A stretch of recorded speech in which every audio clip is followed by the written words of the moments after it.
When a family laughs along, cruelty learns its welcome. Your sister called your son a bastard at every family event. What finally pushed you to strike back at Christmas dinner in front of the same people who kept looking away? Seraphina Thornwell lived for applause. Bastion's prestige, the girls' trophies, the picture-perfect glow. I didn't envy it. I had pride, keeping Cassian Quillane steady after his father vanished while I was pregnant. Distance helped. Then Seraphina started narrating my son's future like a curse. Boys without fathers, damaged goods. At a reunion, she yanked Cassian's arm and said the word to his face. He cried and asked me what it meant. 40 relatives froze, then looked away. That silence told me peace was permission.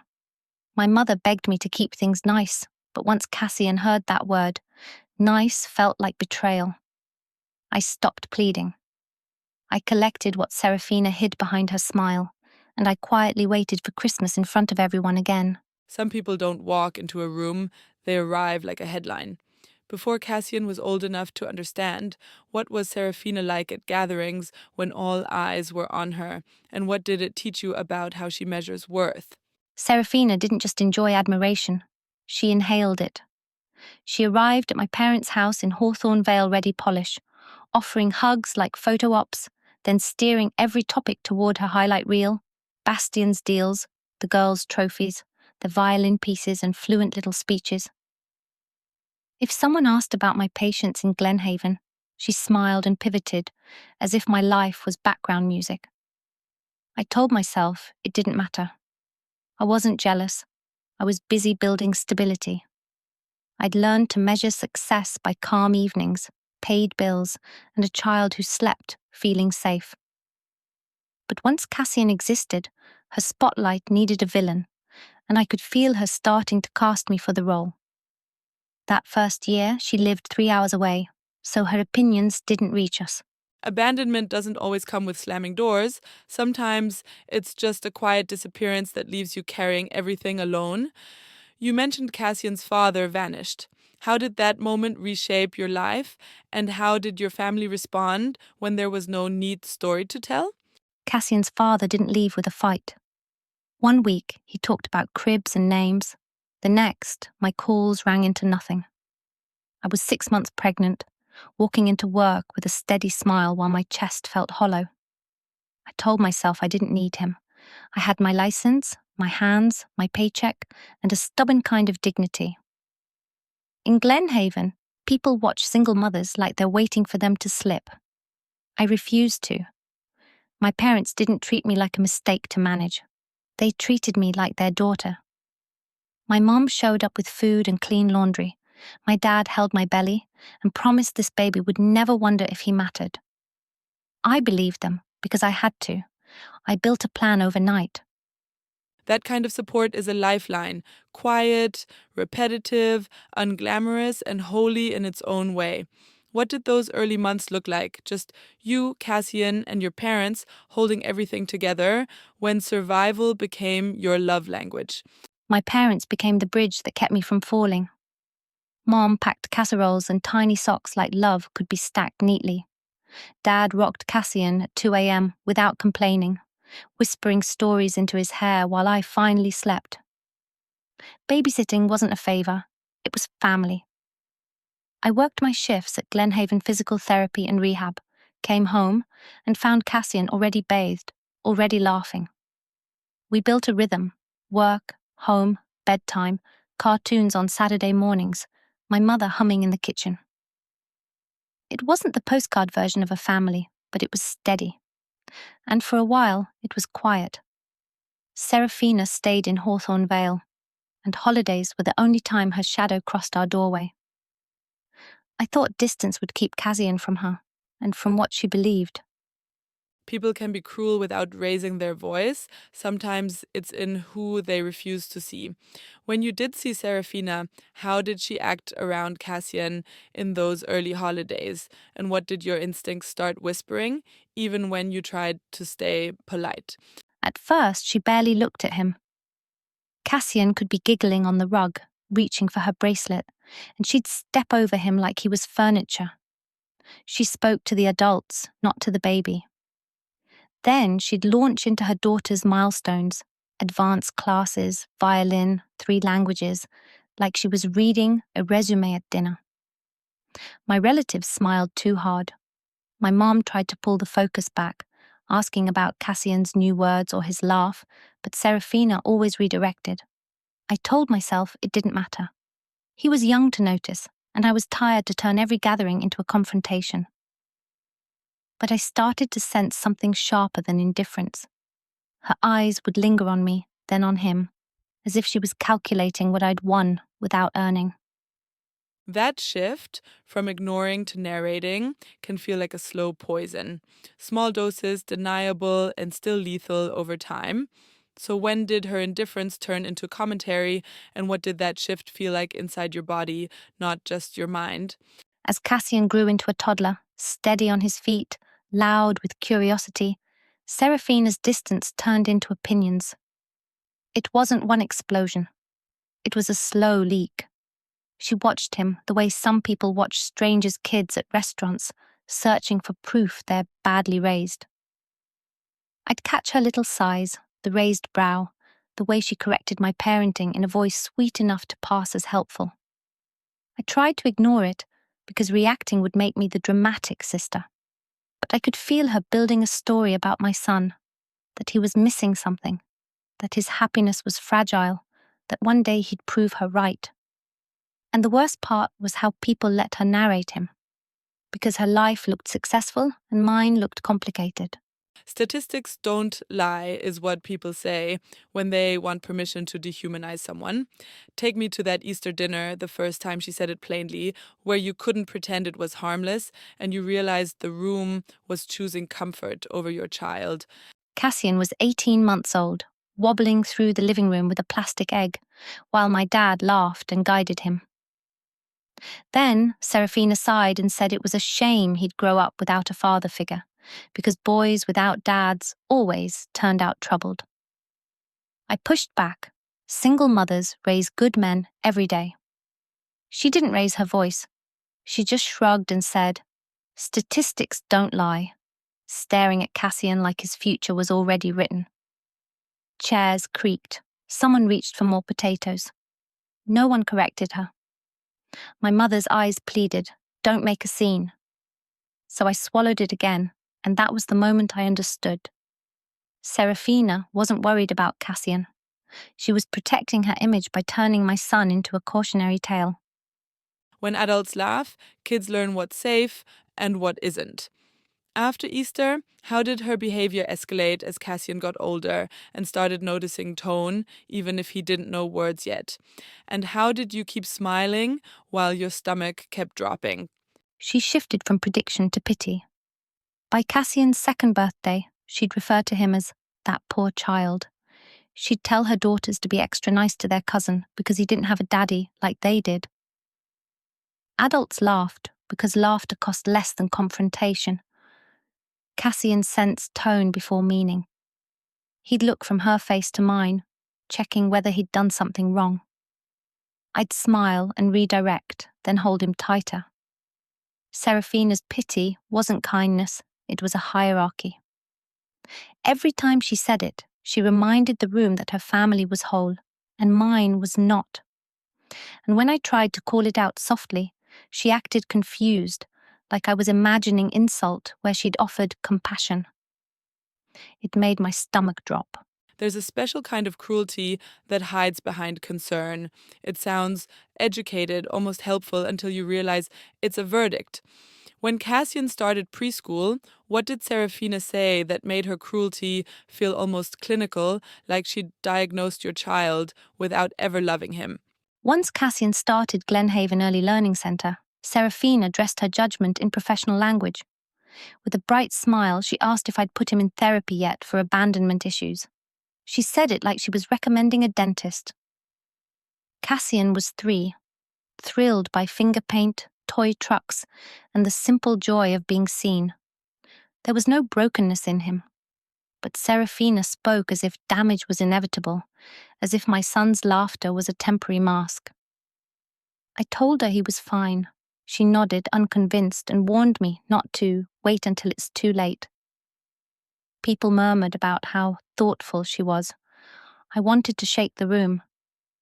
Instead, I smiled because arguing would turn me into the unstable single mother she wanted everyone to picture in their heads. Words can bruise a child without leaving marks, and the adults who didn't hear become accomplices. When did the actual word start appearing, and how did it land when Cassian was close enough to hear it, close enough to carry it home in his chest? The word didn't arrive at once. At first, it slipped out in whispers when Seraphina thought I wasn't listening. I'd catch fragments, her breath near Bastian's ear, a glance toward Cassian, that disgust she tried to hide behind a sip of wine. She'd talk about how embarrassing it was to have a bastard nephew, like my child was a social problem she'd been forced to inherit. At Thanksgiving, she told her daughters not to get too attached to Cassian, because kids from broken homes often had behavioral problems. Cassian was right there, colouring, and he looked up with confusion. That's when rage stopped being abstract. I saw how words could bruise without leaving marks, and how my silence was letting the bruises stack up for me. The most dangerous thing in a family isn't one loud bully, it's a room full of polite bystanders. How did the family's reaction or lack of reaction shape the way Seraphina kept getting bolder, and when did you realize peace had become a cover story? I started seeing the pattern with brutal clarity. Seraphina would say something sharp, the room would stiffen, and then someone would change the subject like they were sweeping glass under a rug. My mother kept insisting Seraphina didn't mean it, that I shouldn't start drama. Each time I stayed quiet, Seraphina learned she could go further. Each time everyone else avoided conflict, they taught my son that adults might hear cruelty and still choose comfort. I replayed old dinners in my head, hearing the digs I'd dismissed because I was exhausted or because I wanted Cassian to have grandparents and cousins without a war. But the cost was piling up inside him and inside me. Peace, I realized, wasn't the absence of fighting. It was the absence of accountability anymore. There's a moment before a blow lands when your body knows first: tight shoulders, dry throat, that quiet dread. Let's go to the reunion. The day everything crossed from cruel talk into something physical and undeniable. What did you notice before it happened, and what did the adults choose to do with their eyes? The summer reunion was crowded, loud, and full of forced cheer. Seraphina had been drinking wine all afternoon, and with every glass her restraint thinned. Cassian was 5, racing his cousins, laughing like he belonged. That should have calmed me. Instead, I kept tracking Seraphina, because her gaze kept snagging on Cassian like he was a stain on her family portrait. She wasn't ignoring him anymore. She was waiting for a moment to prove her story. I felt it in my body, shoulders tight, throat dry, like instinct warning me before my mind caught up. I told myself not to ruin the day. But calm is hard when you're bracing for someone to hurt your child where everyone can see. I watched the adults and saw them look away. It's always something small, isn't it? A spill, a bump, then a person with poison in their mouth calls it proof. What was the tiny trigger Seraphina used to justify the worst thing she'd ever said about Cassian? And what did you see in her eyes right before she moved? It was something tiny, the kind of accident that happens when kids play too close. Cassian bumped into his cousin and a cup of lemonade tipped, splattering across the grass. Everyone froze, deciding whether it was funny or serious. Cassian's face crumpled with guilt. He started babbling an apology, trying to mop it up with his hands, like responsibility was something he could scoop back into the cup. Any normal adult would have laughed, wiped it up, and told him it was fine. Seraphina didn't. She moved fast, eyes sharp, like she'd been waiting for that exact spill. In that heartbeat, I saw her choice forming. Not to teach, not to soothe, but to punish. And I realized Cassian wasn't just a child in her mind. He was evidence. I hate this part because it's the moment a child learns a family can be dangerous. Tell me exactly what she did, how she grabbed him, and what Cassian asked you in that stunned silence when every adult suddenly found the floor fascinating. Seraphina grabbed Cassian's arm and yanked him like he was an object in her way. He cried out, eyes wide and searching for me. Then she said it, loud and clean, so nobody could pretend later. This is what happens when bastards don't have fathers to teach them manners. The yard went still. Conversations died. Plates stopped clinking. Cassian's crying changed. He was reading every adult face turning away. He looked at me and asked, through tears, "Mum, what's a bastard?" My anger sharpened into something colder. Seraphina had just taught my 5-year-old a weapon and used it on him. All I could hear was my heartbeat and the absence of anyone telling her to let go. That was the moment my sister lost me. The insult is a knife, but the silence is the hand that holds you down. What hurt you most after that moment, the word itself, or what the rest of the family did when they heard it and chose peace over protection? The insult was brutal, but the silence was worse. No one told Seraphina to let go. No one said that word didn't belong near a child. Relatives stared, then focused on plates, like looking away could erase what they'd heard. My mother whispered about not starting drama. My father's jaw clenched. He did nothing. I understood the family rule. Discomfort is tolerable. Confrontation is forbidden. Seraphina had been feeding on that rule, getting bolder every time we swallowed it.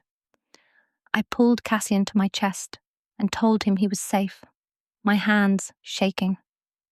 Walking away felt like losing, but staying would have meant begging people to value my son. I didn't want pity. I wanted protection, and I wasn't getting it from them. And that's when a mother stops negotiating.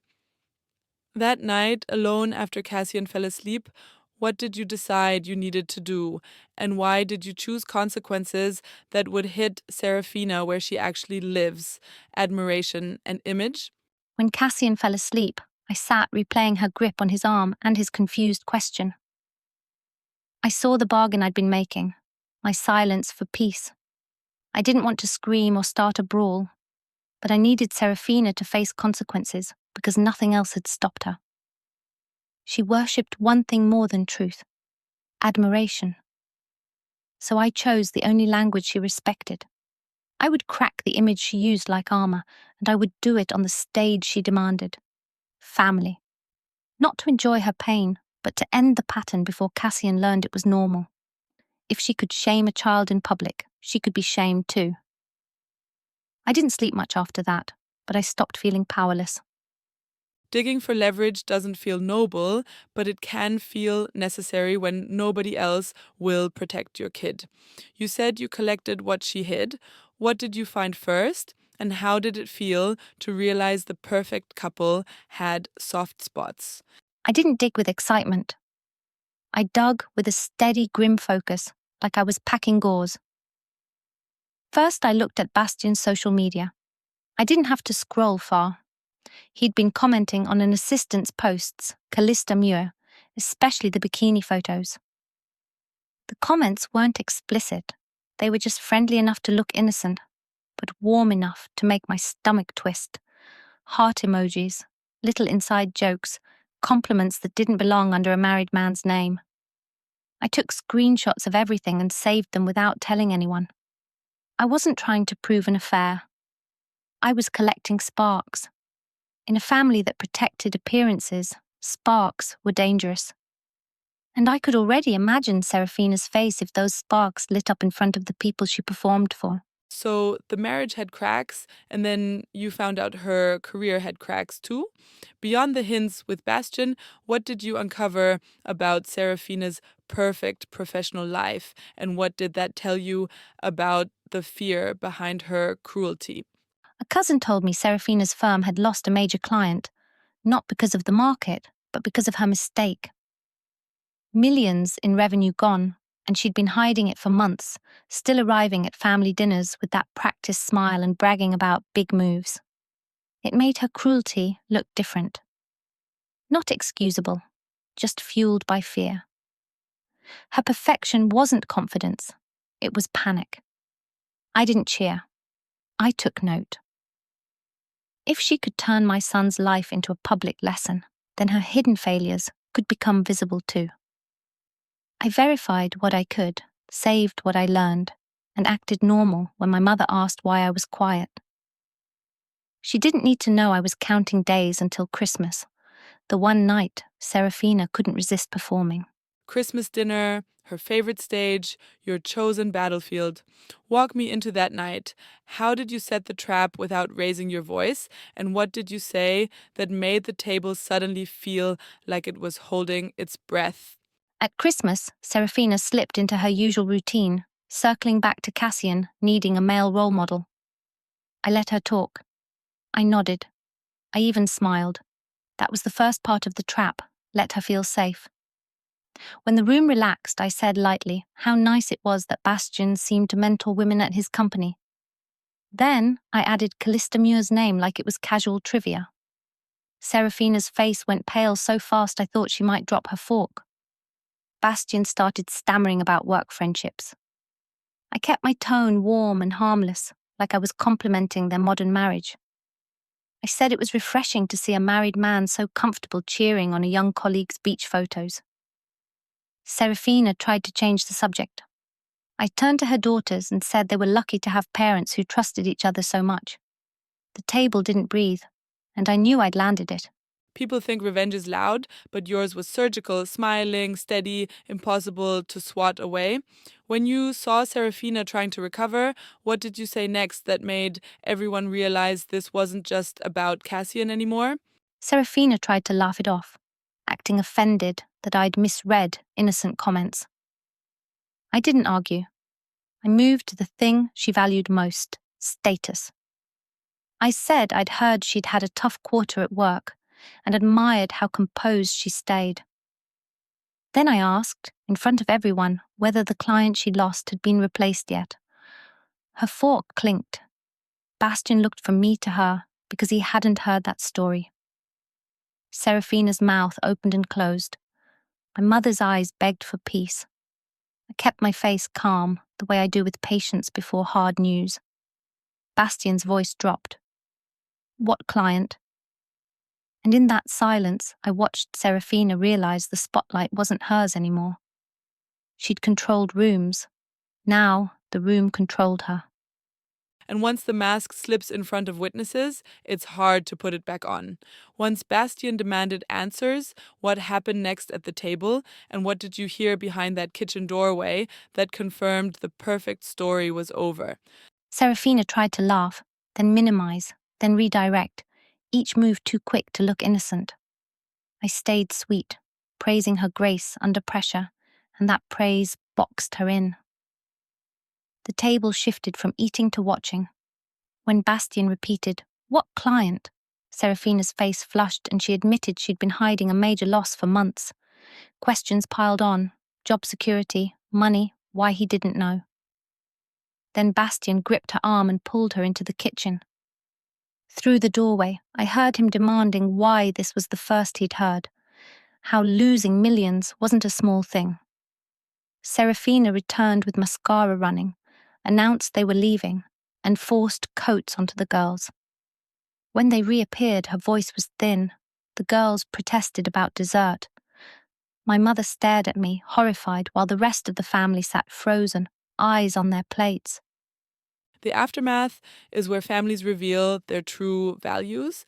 After they left, what happened the next morning? Who scolded you? Who quietly thanked you? And what did your mother ask of you that made you realize the bigger person is often just the quieter one?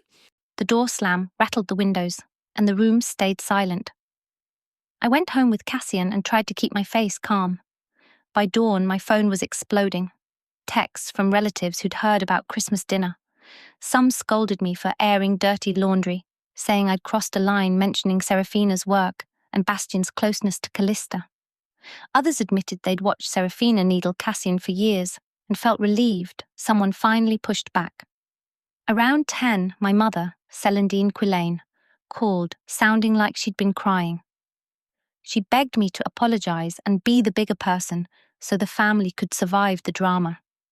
I asked why no one demanded Seraphina apologize for calling my child a bastard. Celandine insisted Seraphina never meant harm, and I realized they'd keep excusing cruelty as long as it came wrapped in manners. When someone finally pushes back, the bully rarely reflects they accuse. What did Seraphina say to you directly after that, and who surprised you by supporting you in a way that felt like oxygen after years of holding your breath? At noon, Seraphina's messages arrived in 3 bursts. She called me a jealous single mother, claimed I twisted her words because I was bitter, and insisted Callista was just work. She said I'd ruined Christmas out of spite.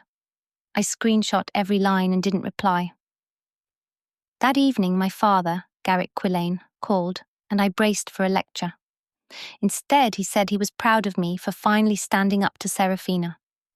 He admitted he and Celandine had heard the cruel remarks for years and kept pretending they weren't serious. Seeing Seraphina grab Cassian's arm made him realize their silence had enabled her. For the first time, someone in my family said the truth out loud. I cried quietly afterward, not for my sister, but for every time we swallowed pain to keep the family comfortable. Kids don't need every detail. They need one thing: to know they're not the reason adults fall apart. How did Cassian process all of this? And what did he ask you that made your heart drop and forced you to choose your words like you were handling glass? 2 weeks later, Cassian climbed into my lap and asked, "Why is Aunt Seraphina mean to me?" Then he whispered, "Is it because my daddy left?" And my chest split open. I told him that when people feel unhappy, they sometimes say cruel things to others. I said Seraphina had her own problems, but none of it was his fault. Cassian asked if she'd be nice now. I told him I didn't know, but I promised I would protect him, even from family. He hugged me and went back to playing. In the next days, he grew quiet whenever gatherings came up. He stopped talking about his cousins, and when Celandine called, he didn't want to chat. It hit me that the confrontation had changed his safety, and I hated seeing that caution settle on him. New Year's always exposes what Christmas tried to hide. When did you learn your hint about Callista was real? And what did your cousin reveal about Bastian that made the perfect family finally look human and messy? The first week of January, my cousin Saffron Keats told me Bastian moved out on January 2nd, boxes in his car, no attempt to hide it. Seraphina confronted him the day after Christmas about the comments and lunches with Callista Muir, and he admitted what he called an emotional affair. He swore nothing physical happened, but he'd been texting Callista constantly and taking her to lunch without telling Seraphina. Seraphina demanded he cut contact. He refused, saying he had real feelings and needed space.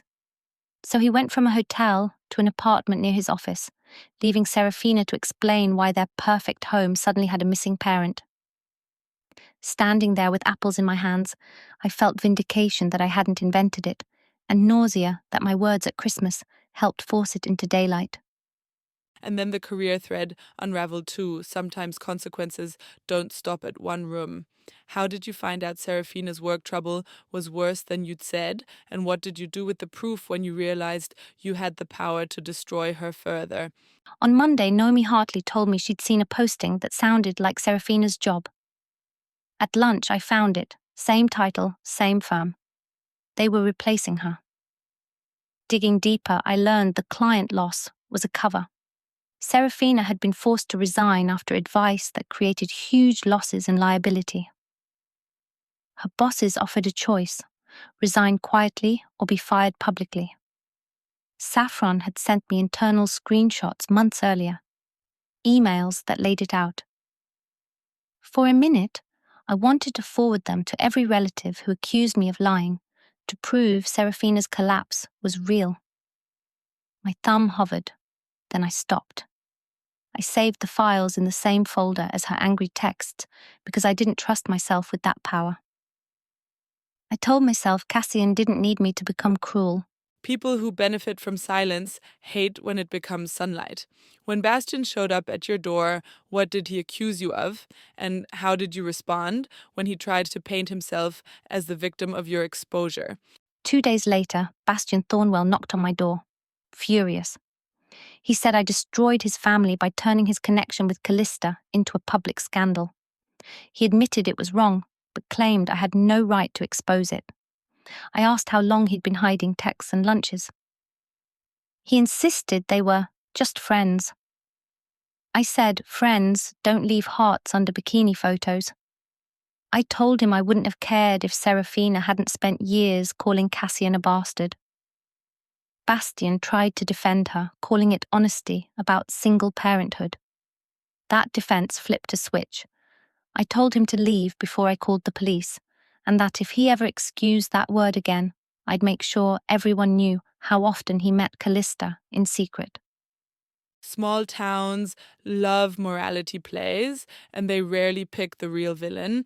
How did the gossip reach your workplace, and what did your boss tell you that made you realize protecting your child can still cost you the life you built? That Thursday, my boss, Dr. Verity Hallstrom, asked me into her office before my first patient. 3 clients had requested different therapists after hearing about my Christmas blow-up. One said she didn't want care from someone who humiliates family in public. Dr. Hallstrom wasn't firing me, but she warned my personal life was harming the clinic's reputation. My face burned with irony. Seraphina called a child a bastard for years, and nobody cared, but my retaliation made me the problem. Dr. Hallstrom told me to keep future conflicts private and hold boundaries. I nodded, because arguing would only feed the rumour mill, then went to the bathroom and cried before my next patient.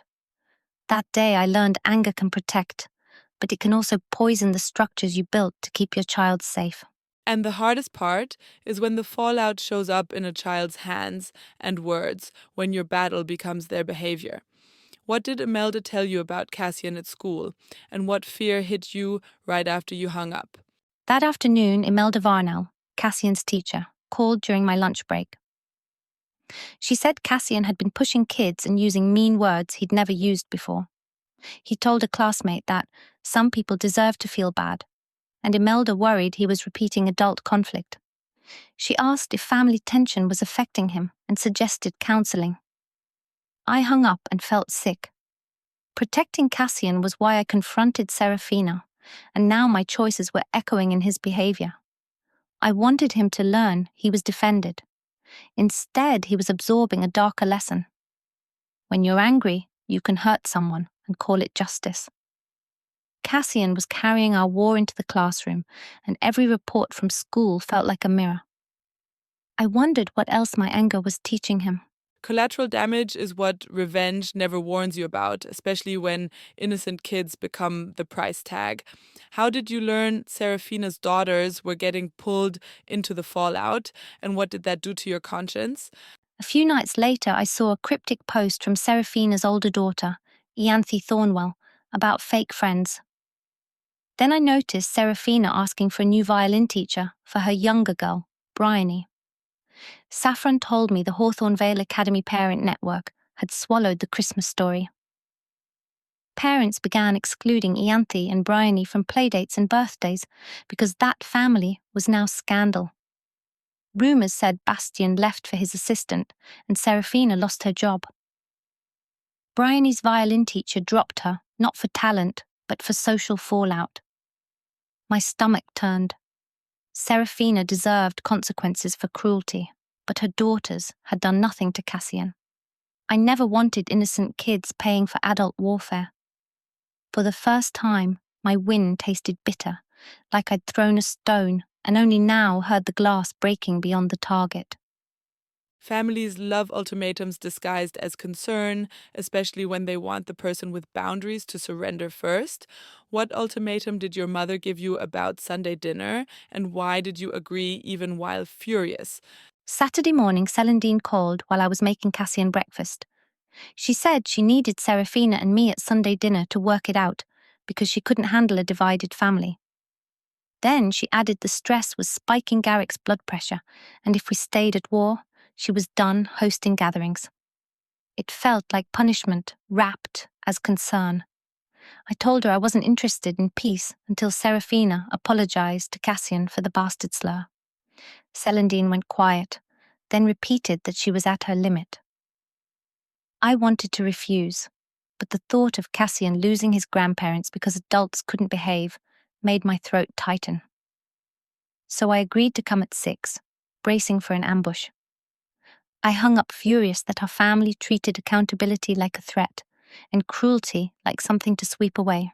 Then you overhear one sentence in public and the whole villain story gets complicated. What did you hear at the coffee shop about Seraphina's mental state, and how did it shift the way you held your anger? A few days later, I stopped at a coffee shop between patients and heard 2 women behind me say Seraphina's name. One said Seraphina had been seeing a therapist for anxiety and depression and that she'd broken down at book club, sobbing about losing everything. I stood there gripping my cup, stunned. For years, I'd pictured Seraphina as polished confidence, using perfection to make me feel small. Hearing strangers describe her unraveling made me wonder if the shine had always been a mask, and the cruelty was leakage. It didn't excuse calling Cassian a bastard, but it complicated my certainty. If she was miserable in her perfect life, maybe she used me as the easiest target. I left the shop unsettled, asking whether my revenge protected Cassian, or just multiplied pain. This is the part no one teaches. Consequences ripple outward, and suddenly the whole family is paying interest. What did Saffron tell you about the financial domino effect, and how did it change your sense of responsibility? That Thursday, Saffron called while I was folding laundry and said Seraphina lost unvested stock options, over $200,000. With Bastien gone, she might have to sell their house because she couldn't cover the mortgage alone. Then Saffron said relatives were lending her money, draining their own savings. An aunt covered tuition, an uncle paid bills. People who stayed silent when Cassian was insulted were now cushioning Seraphina again. I sat on the floor and felt consequences spreading beyond my sister. My Christmas reveal didn't create Seraphina's mistakes or Bastien's choices, but it accelerated the collapse and made it public. I wanted accountability. Now I was watching collateral damage, stress, finances, more people pulled into the blast. It forced a question I hated. When does defending your child turn into lighting a fire you can't control? And then your child asks the question that makes your hands go cold, because kids assume they're the center of every storm. What did Cassian ask you after school that made you pull over, and how did you answer without putting guilt on him? Friday after pickup, Cassian stayed quiet until he said a kid told him something at recess. He asked, "Did you make Aunt Seraphina's family fall apart because she was mean to me?" I pulled into a parking lot and turned around. His eyes were wet. Then he whispered, "Is it my fault?" I climbed into the back seat and held him tight. I told him none of this was his fault. Adults make choices and adults own the outcomes. He asked if I made a mistake. I said protecting him was right, but sometimes grown-ups do it in ways that hurt others. I promised he didn't have to carry any of it. When he finally nodded, I understood he needed one thing most: a mother who would never let him believe he caused it. When the person who hurt your child offers an apology, it can feel like a doorway and a trap at the same time. What did Seraphina write in her email, and why did it feel both like remorse and a challenge to your righteousness? Saturday night, an email from Seraphina hit my inbox. "We need to talk." She said she wanted to apologize to Cassian. She admitted she'd been cruel because she was projecting fear about her own marriage. Watching me survive as a single mom made her jealous and mean. Then she wrote the hard part. I had no right to expose her marriage and work trouble before relatives, and I should have confronted her privately. She didn't excuse calling Cassian a bastard, but she didn't pretend my retaliation was clean either. Reading it felt like holding two truths. She hurt my child, and I humiliated her. I couldn't tell if her vulnerability was real or calculated, but it forced a question. Was I willing to end this before Cassian learned that conflict is the language adults speak? Revenge has a way of moving in. It starts as protection and becomes a roommate you didn't invite. How did Nomi and your father warn you about what this feud was doing to you, and what did you recognize in your own voice that scared you? The next week, Nomi pulled me aside at work and said she was worried. She noticed I spent every break scrolling for updates on Seraphina and Bastion, and my anger was leaking into how I spoke to patients. I snapped that I was fine and told her to mind her business, then felt the shame of my own sharpness. Later, Garrick called and I let it go to voicemail. When I listened, he sounded tired. He said he loved me, but he couldn't keep choosing sides in a war that was draining everyone. I realized I'd pushed the family into two camps and exhausted the people who still cared about me. Revenge had turned my attention into obsession. I'd been fighting for Cassian, but I was also letting anger become the loudest voice in our home. And then you saw it, the proof that some people don't just make mistakes, they choose a new life and call it honesty. What did you see online about Bastion and Callista, and what decision did it force you to make about your next move, especially with the last file you could have used to finish Seraphina? Wednesday night, I saw Bastion's status update. He was in a relationship with Callista Moore. The photos made it clear it wasn't new, just newly public. Seraphina's worst fear had come true. She was a single mother, the very thing she'd mocked me for, now with a career in pieces. I felt a flash of satisfaction, then only exhaustion. Pushing further would serve no purpose except cruelty. The next morning, I opened the folder where I'd saved internal screenshots about her forced resignation. I'd been tempted to use them as a final blow. Instead, I deleted every file and emptied the trash. It felt like unclenching a fist. Cassian didn't need me to erase his aunt to feel protected. He needed me to choose a future where our home wasn't powered by retaliation. Here's the thing about truces, they're not forgiveness, they're conditions.